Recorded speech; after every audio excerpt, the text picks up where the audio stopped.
Salut, moi c'est Laura, j'ai 33 ans et je suis saisonnière à Isola 2000. Salut, moi c'est Dorian, 36 ans et saisonnier aussi à Isola 2000. Nous vivons déjà dans un camion aménagé en France et lors d'un voyage en Grèce, on a décidé de partir faire le tour de l'Amérique du Sud en 4x4. On est rentré en France, on a acheté le 4x4 et on a mis 5 mois à l'aménager. Dans les vidéos suivantes, vous verrez l'aménagement du 4x4. Salut, nous c'est Laura et Dorian et on a décidé de faire le tour de l'Amérique du Sud avec notre 4x4 et on vous partage tous ces moments sur cette chaîne. C'est un couple de personnes qu'on a rencontré en Grèce justement qui avaient fait le tour d'Amérique du Sud pendant 6 mois à l'intérieur de leur 4x4 et justement ça nous a fait tilt et on s'est dit que nous aussi on pouvait le faire et que c'était complètement notre rêve de partir au long cours à bord d'un 4x4. Donc comme Laura a dit, on vit déjà dans un fourgon aménagé en France. Donc on a tout aménagé nous-mêmes à l'intérieur, on a complètement minimisé notre confort, niveau électricité, niveau frigo, niveau vêtements, on a essayé de faire au minimum possible. Et donc on a créé cette chaîne YouTube juste pour vous montrer notre voyage, les bons comme les mauvais moments, je trouve que c'est vachement important. Et surtout dire à tout le monde que tout est possible et que si vous avez un rêve, allez-y, foncez. Parce que nous, on est en train de le vivre et c'est une expérience magnifique et qu'on se rappellera toute notre vie. On a quand même des partenariats. Ici, on a Souris7, c'est l'école primaire d'Isola 2000. Justement, les enfants nous suivent, on leur fait des vidéos un peu toutes les 2 semaines pour leur montrer tout ce qu'on voit, tout ce qu'on vit et tous les moments qu'on peut passer à l'intérieur du 4x4, niveau de l'économie de l'eau, niveau économie de l'électricité. Donc c'est déjà super pour les enfants. Et ça leur permet aussi de leur montrer qu'avec rien, on peut être heureux. Et c'est surtout ce que je voulais montrer moi aux enfants. C'est pas parce que tu as la dernière paire de baskets, c'est pas parce que tu as le dernier téléphone que tu vas être heureux, ça c'est du bonheur éphémère.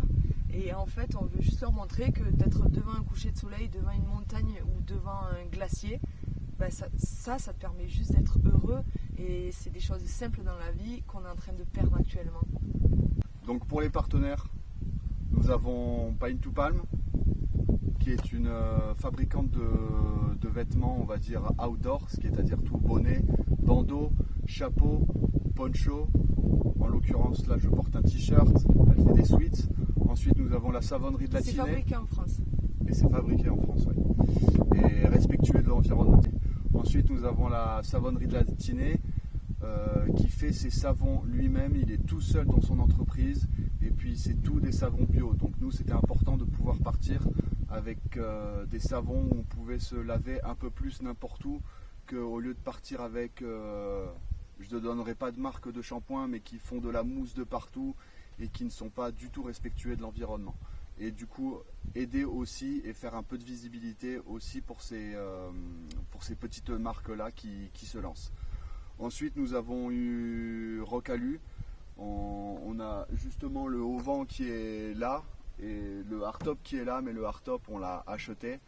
Et il était content du contenu qu'on faisait sur Instagram, donc du coup il nous a proposé de nous donner un Haut-Vent et puis en échange juste on lui fait des photos, il n'y a aucun échange financier, rien du tout. Bon, et concernant le 4x4, nous sommes partis avec un Toyota Hilux de 2010 en diesel.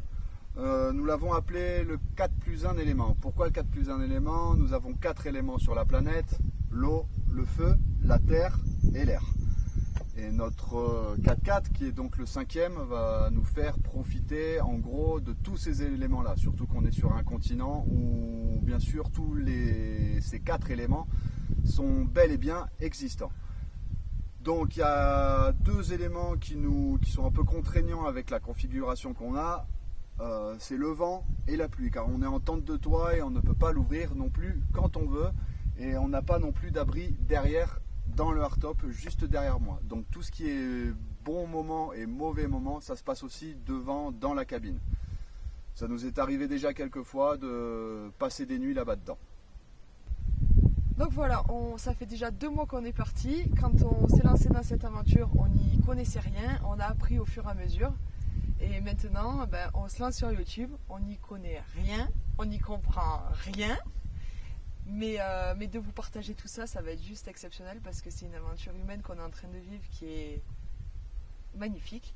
C'est bien le mot. Ouais, magnifique. Je crois que c'est le mot qu'on dit le plus souvent. Et puis n'hésite pas à t'abonner, liker, commenter. Et pura vida. On espère que cette première vidéo vous a plu. On se rejoint du coup toutes les semaines pour de nouvelles vidéos de notre voyage. Allez, la bise.